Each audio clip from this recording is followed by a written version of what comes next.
1 Coríntios capítulo 11, versículo de número 23. 1 Coríntios 11, 23. Quantos encontraram, digam glória a Deus. Diz assim: porque eu recebi do Senhor o que também vos entreguei, que o Senhor Jesus, na noite em que foi traído, tomou o pão e, tendo dado graças, o partiu e disse: isto é o meu corpo, que é dado por vós, fazei isto em memória de mim. Por semelhante modo, depois de haver ceado, tomou também o cálice, dizendo: este cálice é a nova aliança no meu sangue, fazei isto todas as vezes que o beberdes, em memória de mim. Porque todas as vezes que comerdes este pão e beberdes o cálice, anunciais a morte do Senhor, até que ele venha. Por isso, aquele que comer o pão ou beber o cálice do Senhor indignamente, será réu do corpo e do sangue do Senhor. Examine-se, pois, o homem a si mesmo, e assim coma do pão e beba do cálice. Pois quem come e bebe sem discernir o corpo, come e bebe juízo para si. Eis a razão porque há entre vós muitos fracos e doentes, e não poucos que dormem. Porque se nós nos julgássemos a nós mesmos, não seríamos julgados, mas quando somos julgados, somos disciplinados pelo Senhor, para não sermos condenados com o mundo. Estenda suas mãos em minha direção e ore para que o Santo Espírito possa me usar nesta noite. Precioso Espírito de Deus, amigo fiel de todas as horas, essa é a tua preciosa palavra que nós acabamos de ler. Ó Espírito Santo, fala ao nosso coração nessa noite, através da tua palavra bendita. Nos confronta, nos ensina, nos transforma, nos liberta pela tua palavra, nos consola pela tua palavra. Espírito Santo, nos instrui pela tua palavra. Usa-me, Espírito de Deus. Eu estou aqui na tua presença, e que eu seja um canal do Senhor, um instrumento do Senhor, e que eu fale somente aquilo que o Senhor quer que eu fale nesta noite. Para a tua glória nós oramos, em nome de Jesus, amém. Graças a Deus. Eu quero falar nessa noite sobre 5 atitudes que devemos ter diante da ceia do Senhor. Diga comigo: 5 atitudes que devemos ter diante da ceia do Senhor. O apóstolo Paulo, no texto que nós lemos, ele nos orienta que nós devemos participar da ceia do Senhor com discernimento, que nós devemos discernir o corpo de Cristo para participarmos da ceia do Senhor. Discernimento significa que nós devemos ter uma profunda compreensão do verdadeiro significado da ceia do Senhor. É só quando nós compreendemos o significado espiritual da ceia do Senhor que nós poderemos usufruir de todos os benefícios que a ceia do Senhor nos proporciona. É quando nós temos a devida compreensão do significado espiritual que nós podemos ser abençoados, alimentados, edificados, enquanto nós participamos da ceia do Senhor. E é exatamente por isso que é tão importante discernirmos, que é tão importante compreendermos o significado espiritual da ceia. Eu já disse aqui algumas vezes que a ceia do Senhor não pode ser encarada apenas como uma liturgia, apenas como um simbolismo. Não, existe, claro, todo um significado espiritual na ceia do Senhor, e ao compreender esse significado, e ao participar da ceia do Senhor de forma correta e bíblica, nós seremos abençoados, amém? Por isso é importante compreender. E eu quero falar então de algumas atitudes, 5 atitudes que nós devemos ter enquanto nós participamos da ceia do Senhor. A primeira atitude é a atitude de gratidão, de rendição de graças ao Senhor. O texto nos diz, no verso 24: e tendo dado graças. Jesus, ao tomar a ceia com seus discípulos, a Bíblia diz que ele rendeu graças ao partir o pão, ao compartilhar o suco de uva com seus discípulos, ele rende graças ao Senhor. Nós devemos participar da ceia também, com essa atitude de rendição de graças, com essa atitude de gratidão ao Senhor. Amém?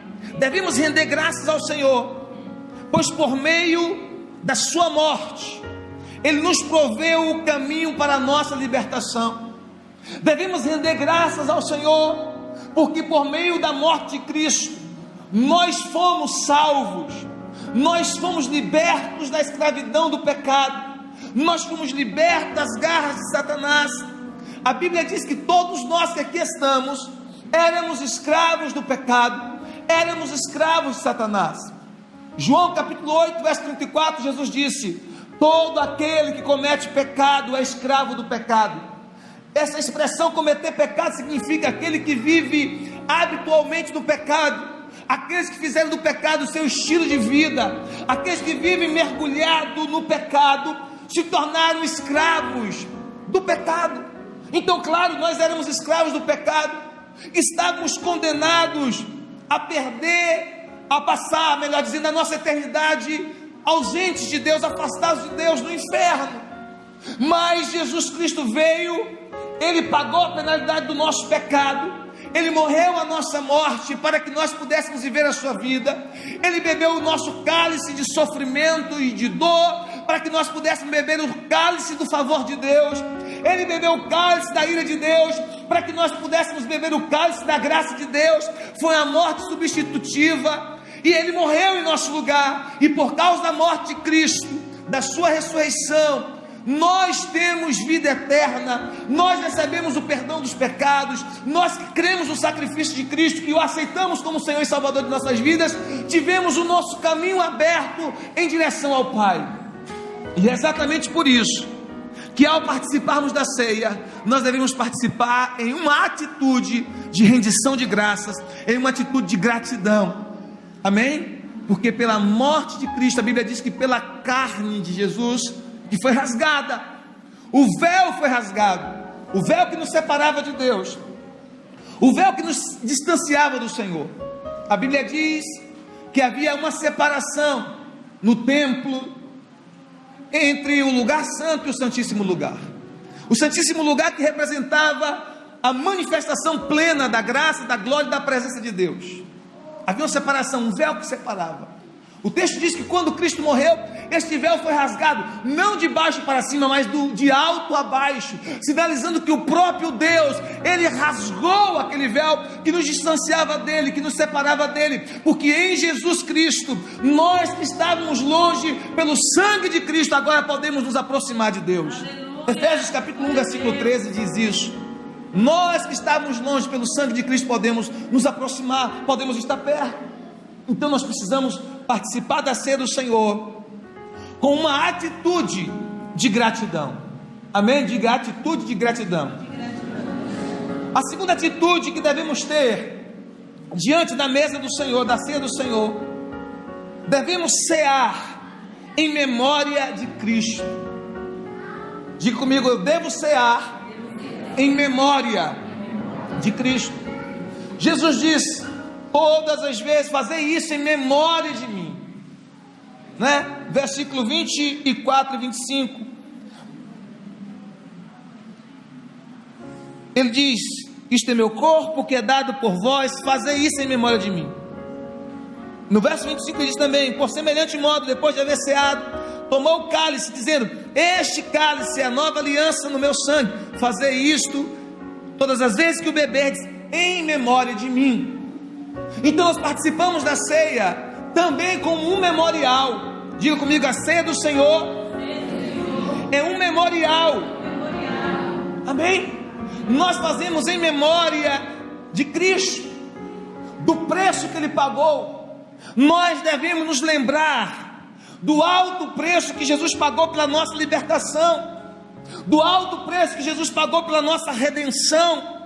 E quando nós nos lembramos que o nosso Jesus pagou um preço alto pela nossa redenção, pela nossa libertação, pela nossa salvação, isso nos ajuda a viver em consagração total a Ele.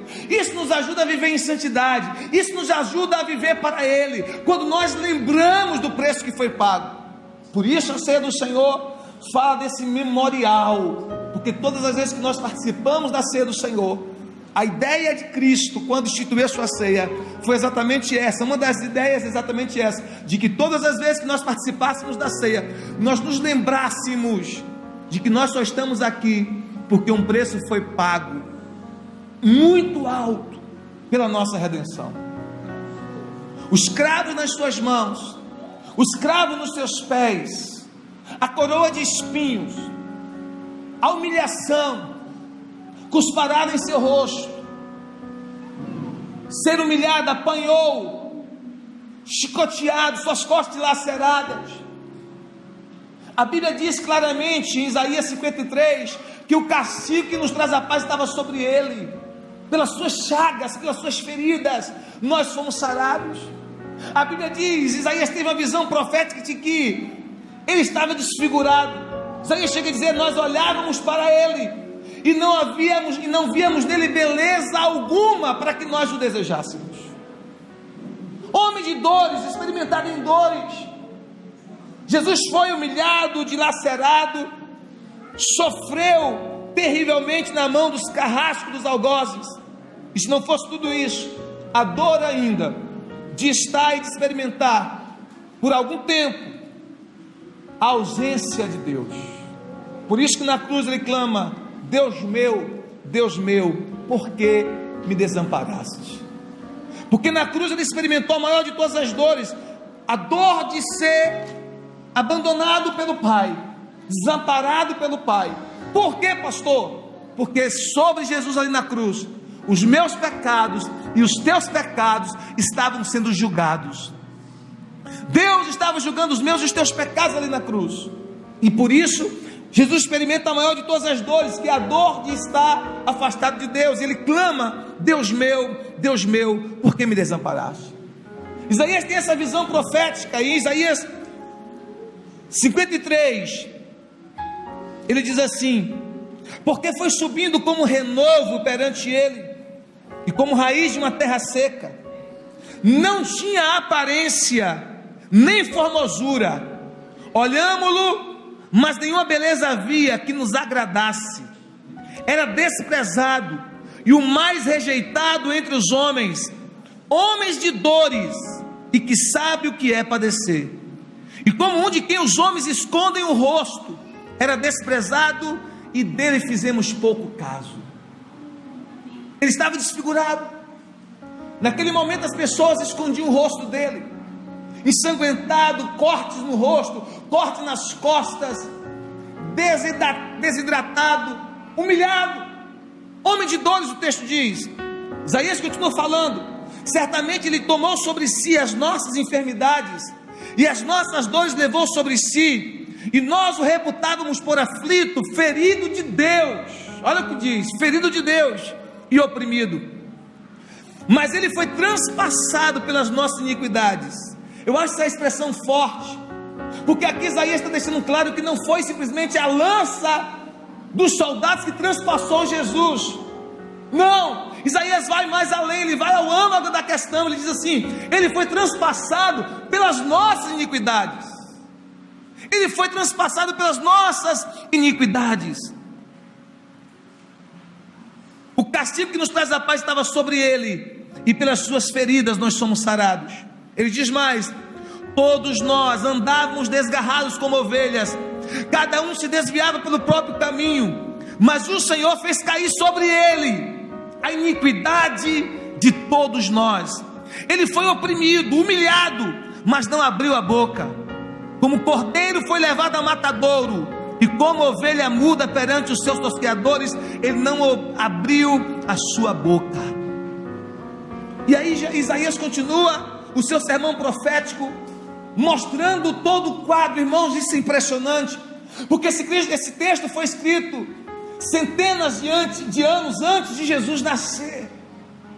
Mas Isaías foi transportado para o futuro, e ele viu todo o caminho de Jesus, do Getsemane ao Gólgota, do Getsemane ao lugar, ao Monte da Caveira. Ele viu Jesus sendo chicoteado, ele viu Jesus sendo humilhado, ele viu a iniquidade transpassando Jesus, ele viu Jesus chorando, sofrendo por nossas iniquidades.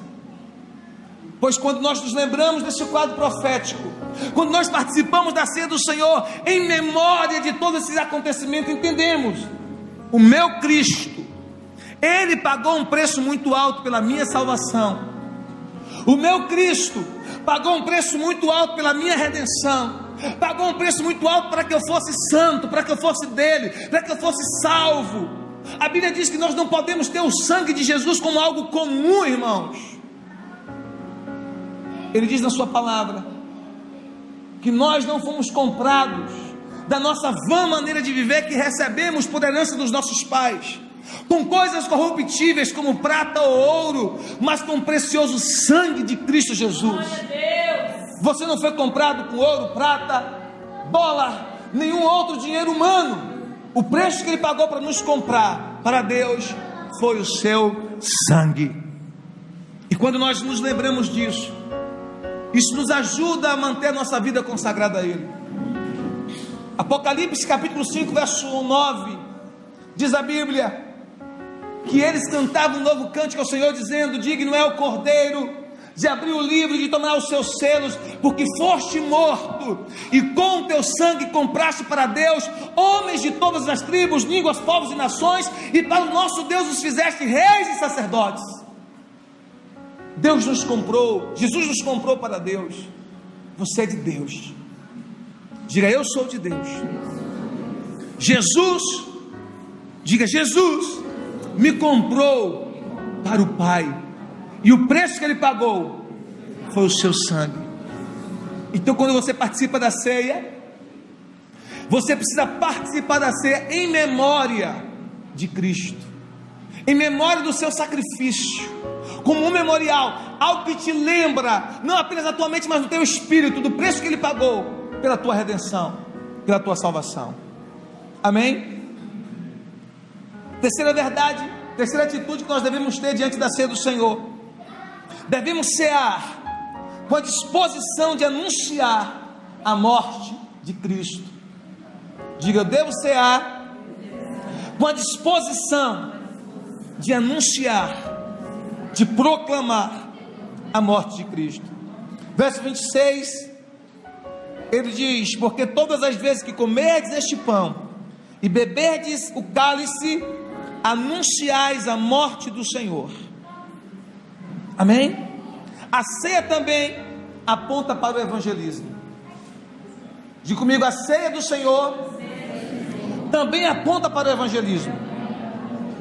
Todas as vezes que comerdes este pão, beberdes esse cálice, anunciais a morte do Senhor. Quando você come do pão e quando você come e toma do cálice, é um anúncio, é uma proclamação da morte de Cristo. Então a ceia também aponta para o evangelismo. Quando estivermos diante da mesa do Senhor, devemos nos lembrar daqueles que ainda estão distantes da comunhão. Devemos nos lembrar daqueles que ainda não fizeram aliança com Cristo, daqueles que ainda estão fora do reino de Deus, daqueles que ainda estão distantes do Senhor Jesus.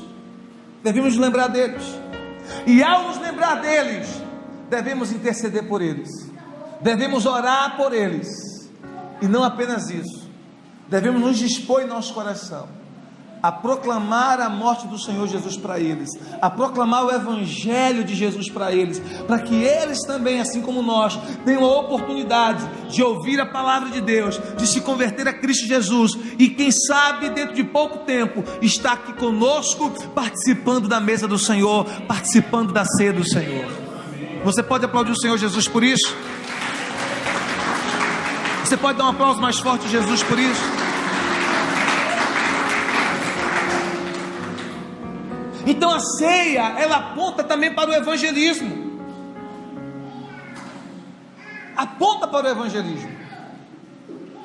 Diga: eu quero, em nome de Jesus, ver toda a minha família convertida a Cristo e ceando comigo.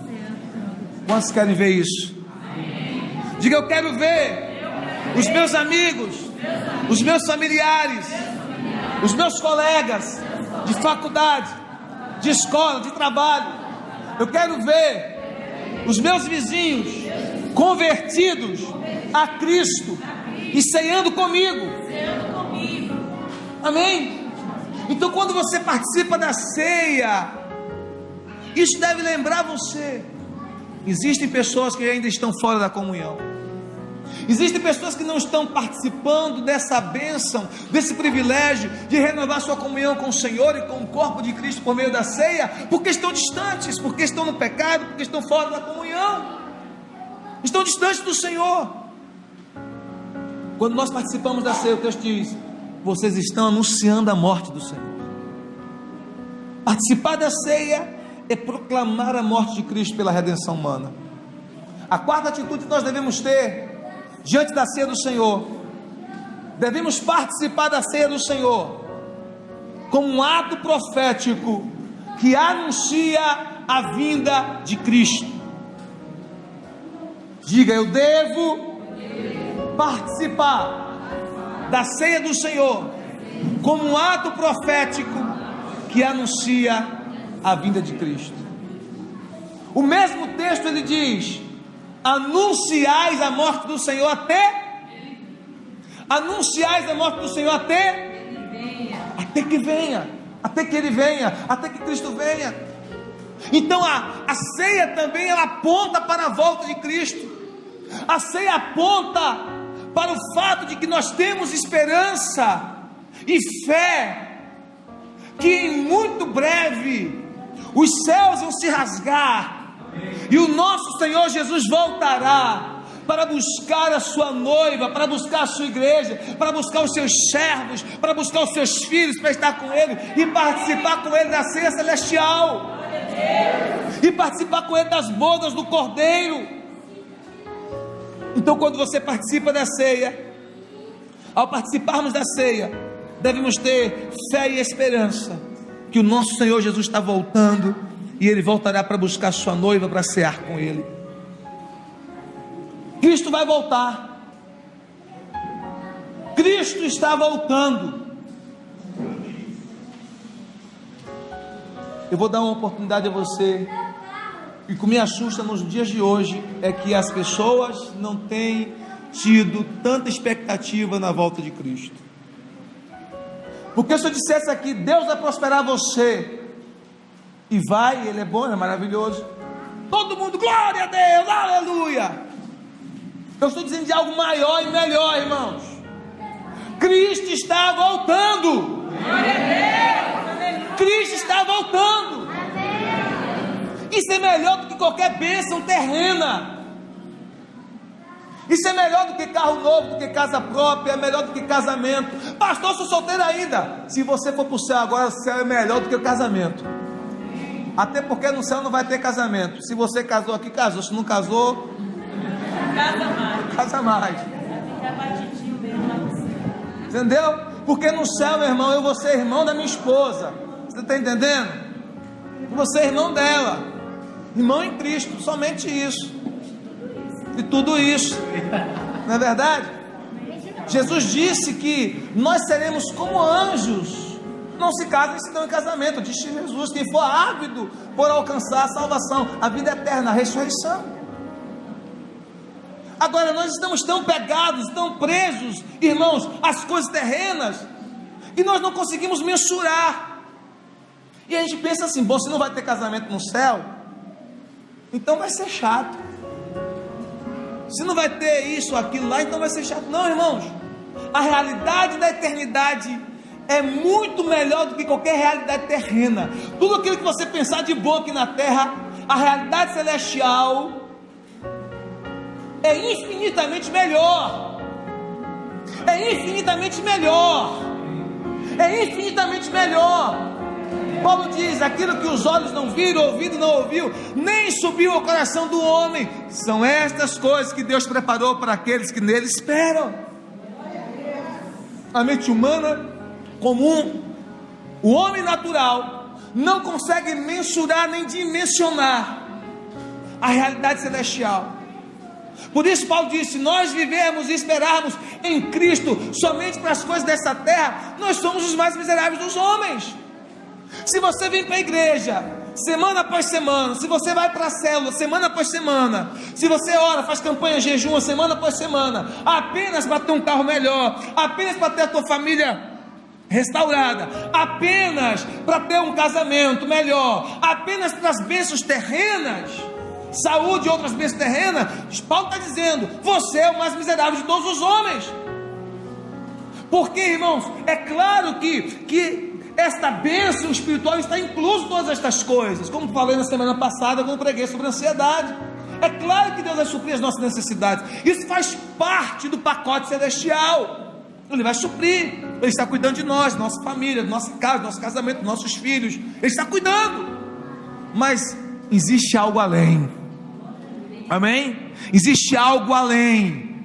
E quando nós ceamos, a ceia de Cristo é um ato profético que aponta para a volta de Cristo, porque o texto está dizendo: todas as vezes que beberdes esse cálice, comerdes este pão, vocês estão anunciando a morte do Senhor, até que Ele venha, até que Ele venha, até que Ele venha, até que Ele venha, até que Ele venha, até que Ele venha. Se esta igreja crê na volta de Jesus Cristo, por favor, dê um aplauso ao Senhor de Jesus de Nazaré. Ele vai voltar, Ele está voltando, e nós cremos nisso. A volta de Cristo, ela é iminente, nós cremos nisso, amém? Nós aguardamos a volta do Senhor. Essa é a bendita esperança da igreja, a bendita esperança da igreja. Se um assunto deve ter importância, pelo tanto de vezes que é mencionado na Bíblia, a volta de Jesus é um deles. O Novo Testamento, uma grande porcentagem do Novo Testamento está falando sobre a volta de Jesus. O próprio Jesus falou isso diversas vezes nos Evangelhos, anunciou a sua volta. No Evangelho de Mateus, no Evangelho de Marcos, no Evangelho de Lucas, no Evangelho de João, ele fala da sua volta. Os apóstolos falaram da volta de Jesus. Em todas as epístolas paulinas existem referências à volta de Jesus. Na epístola de Tiago existe referência à volta de Jesus. Na epístola de Pedro existe referência à volta de Jesus. Em Judas, referência à volta de Jesus. No livro de Apocalipse é que está recheado de referência à volta de Jesus. Irmão, o Novo Testamento todo, de Mateus a Apocalipse, fala que Cristo vai voltar. Nós não podemos estar somente presos à realidade terrena, porque qualquer hora, e nós esperamos em nome de Jesus que isso seja o mais rápido possível, o nosso Senhor Jesus vai voltar para completar a nossa redenção. Quantos estão entendendo? Diga glória a Deus. Então, quando você participa da ceia, isso é um ato profético. Você está dizendo assim: Senhor, eu creio que um dia muito breve, espero muito breve, eu estarei diante do Senhor, numa mesa que você vai olhar, você vai estar sentado aqui, meu irmão, ó. E quando você olhar para o irmão que está lá do outro lado da mesa, você não vai conseguir ver, vai vencer o horizonte, porque é uma mesa com a dimensão de não sei quantos quilômetros, porque são todos os servos de Deus, de todas as eras, sentados nessa mesa. E quem é que vai estar nos servindo? A Bíblia diz que o próprio Cristo vai estar nos servindo, nas bodas, nas festas do seu casamento, com a noiva que somos nós, a igreja. Apocalipse capítulo 19. Quantos estão entendendo? Essa é a realidade que nós queremos, que nós esperamos. Então a volta de Jesus, ela anuncia, a ceia do Senhor anuncia a volta de Cristo. Diga amém. Amém. Quinta atitude que nós devemos ter ao participarmos da ceia do Senhor. Diga comigo assim: devemos participar da ceia do Senhor com autoexame do nosso coração. Eu não posso participar da ceia do Senhor sem examinar o meu coração. Verso 27, o apóstolo Paulo diz assim: por isso aquele que come o pão ou beber o cálice do Senhor indignamente, será réu do corpo e do sangue do Senhor. Verso 28 diz: examine-se, pois, o homem a si mesmo, e assim coma do pão e beba do cálice. Não é isso que está dizendo aí?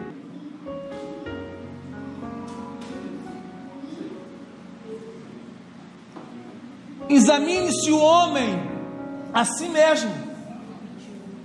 O texto não manda o pastor examinar você. O texto não manda o ministério de recepção examinar você. O texto não diz que o líder de célula, o seu líder de célula deve examinar você. Não.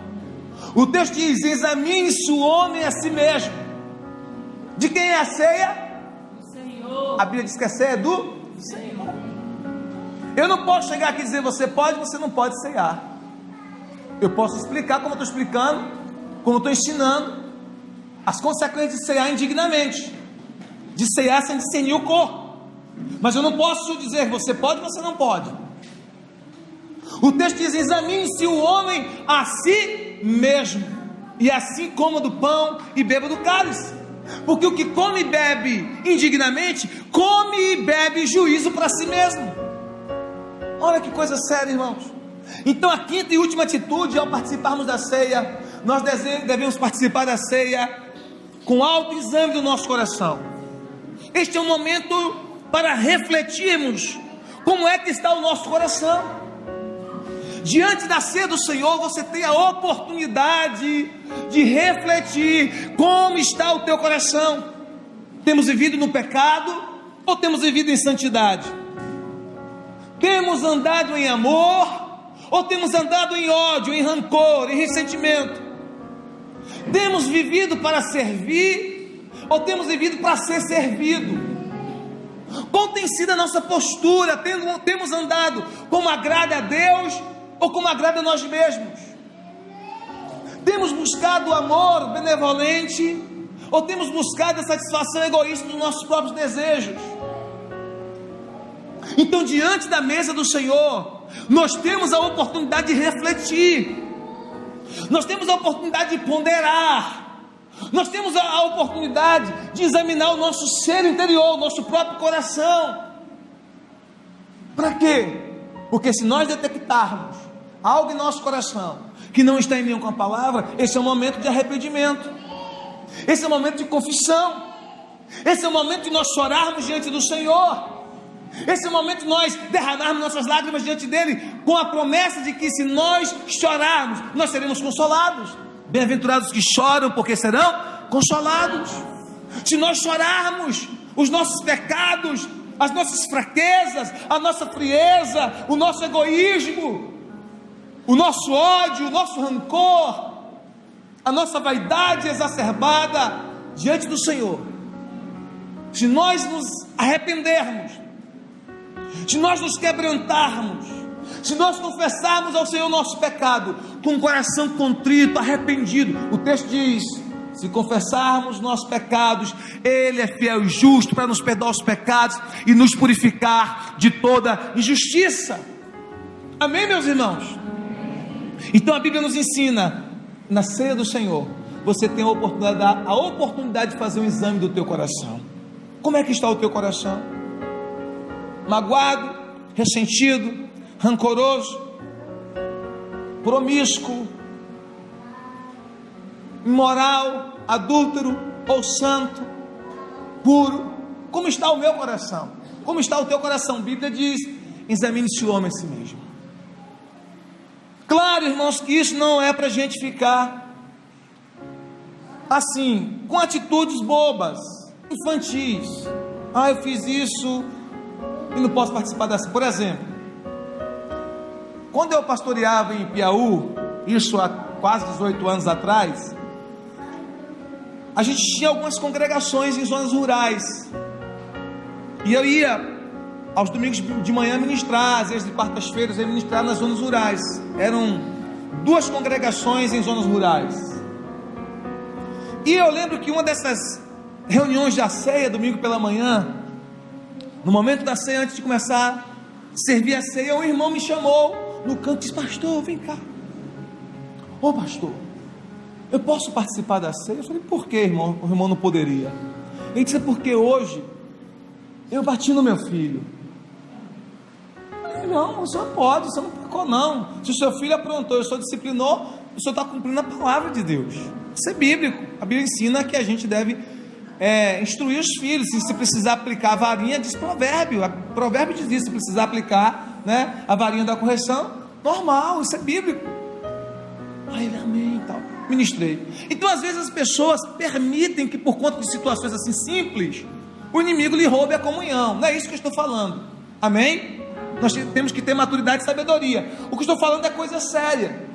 Por exemplo, alguém não pode participar da ceia em prostituição, em fornicação. Alguém não pode participar da ceia sem o desejo ardente de mudança, de abandonar o pecado. Vocês estão entendendo, sim ou não? Então, se nós, ao estarmos diante da mesa do Senhor, nós identificarmos algo em nós, em nosso coração, em nossa conduta, que é contrário à palavra de Deus, aos ensinos claros da Bíblia, nós devemos nos arrepender, irmãos. Nós devemos chorar diante do Senhor o nosso pecado. Nós devemos pedir perdão a Ele e com o coração sincero nos arrepender, porque arrependimento não é só a confissão. Arrepender é abandonar o pecado, amém? A Bíblia diz em Provérbios capítulo 28, verso 13: aquele que encobre as suas transgressões nunca prosperará, mas aquele que confessa e deixa alcança misericórdia. Diga para o seu irmão: aquele que confessa e deixa alcança misericórdia. Então nós não podemos participar da ceia do Senhor sem um desejo sincero de arrependimento. Diante da ceia do Senhor nós somos confrontados e levados ao verdadeiro arrependimento, mudança, metanoia, mudança de mente, mudança de curso, mudança de rumo da vida. Quem participa da ceia do Senhor sem discernir o corpo de Cristo pode se enfraquecer, pode adoecer e pode até mesmo morrer.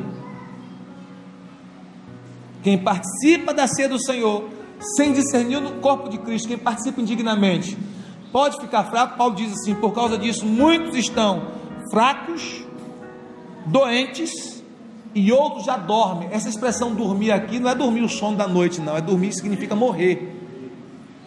Paulo está dizendo aqui, na sua linguagem, para você entender, por algumas pessoas que estão participando da ceia sem discernir o significado dela. É que há na igreja pessoas fracas, é que há na igreja pessoas que estão doentes, e algumas até já morreram.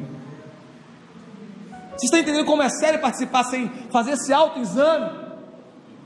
Então, quando nós participamos da ceia sem esse autoexame, sem discernir o corpo, sem esse discernimento, nós podemos, como eu disse, enfraquecer, adoecer e até morrer.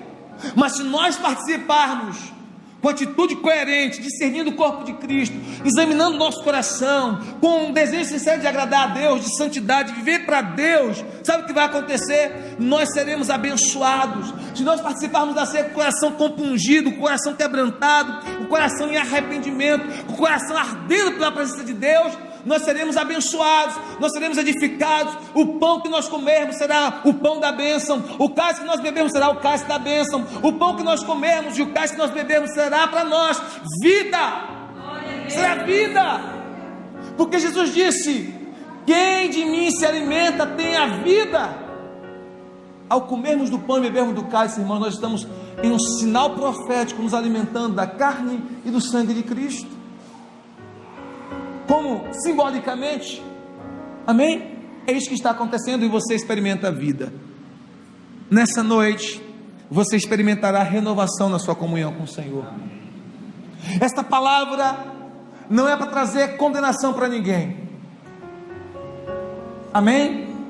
Esta palavra é para a gente atentar para o que diz o Senhor, nos examinar, refletir, nos quebrantar diante do Senhor, participar da ceia com o coração quebrantado e sairmos aqui nessa noite renovados, alimentados e abençoados pela presença do Senhor.